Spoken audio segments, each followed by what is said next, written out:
अस्सलाम वालेकुम नाज़रीन, यहाँ पर आपको एक ब्रेकिंग न्यूज़ से आगाह करते चलें। दिल के आर्ज में मुब्तला होने वाले क्रिकेटर आबिद अली बारे अहम खबर आ गई। हम आपको मुकम्मल अपडेट से आगाह करेंगे। इससे पहले अगर आप हमारे चैनल पर न्यू हैं या पहली बार विजिट कर रहे हैं तो चैनल सब्सक्राइब करें, साथ दिए गए बेल आइकन को ऑल पर कर दें ताकि हर नई आने वाली वीडियो आप तक बआसानी पहुँचती रहे। तो आपका कीमती वक्त ज़ाय किए बगैर चलते हैं वीडियो की तरफ।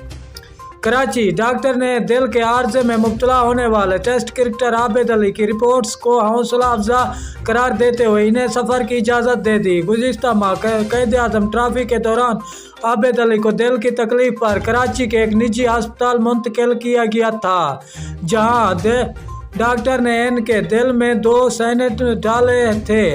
ज़राए का कहना है कि टेस्ट क्रिकेटर को 2 हफ्ते तक डॉक्टर ने कराची में ही ज़ेरे निगरानी रखा, जिसके बाद इनके मज़ीद टेस्ट कराए गए। डॉक्टर ने क्रिकेटर के टेस्टों की रिपोर्ट्स हौसला अफजा करार देते हुए इन्हें सफ़र की इजाज़त दे दी। निजी टीवी के मुताबिक आबिद अली अब लाहौर जाएंगे, जहां के लिए डॉक्टर ने इन्हें प्लान दे दिया है। वो लाहौर में भी रिहैब करेंगे। शुक्रिया नाज़रीन हमारी वीडियो देखने।